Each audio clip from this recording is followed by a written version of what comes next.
Good morning, children. How are you all? Children, I hope you all are fit and fine. So, children, today we are going to start chapter 3rd, Human Reproduction.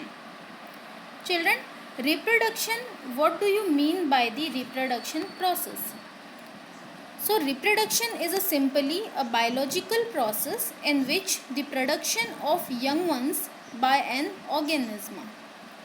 So we know that the human beings are also the sexually reproducing organism and they are also viviparous. Viviparous means they give birth to the child. So children, in the human reproductive system, we are going to discuss the male reproductive system and the female reproductive system. Children, today we are going to start the male reproductive system.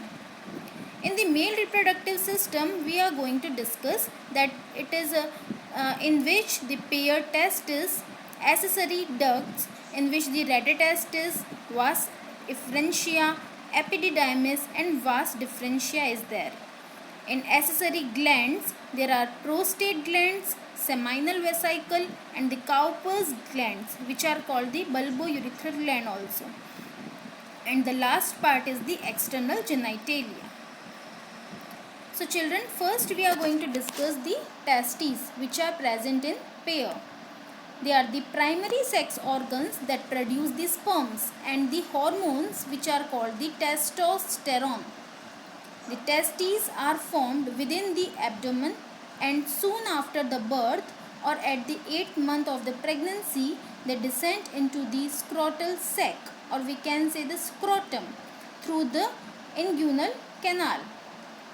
So children, it lowers the temperature of the body to 2.5 degrees Celsius less than the body temperature of the scrotum, which helps in proper functioning of the testes and for the spermatogenesis.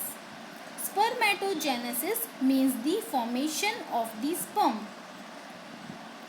So children, in the spermatogenesis process, each testis is, we know that the oval shape, and the spermatogonia which is present, you can see in this picture, spermatogonia, they are produced the primary spermatocytes, and then primary spermatocyte produce the secondary spermatocyte, after that the spermatids, and then the spermatozoa which are formed into the sperm.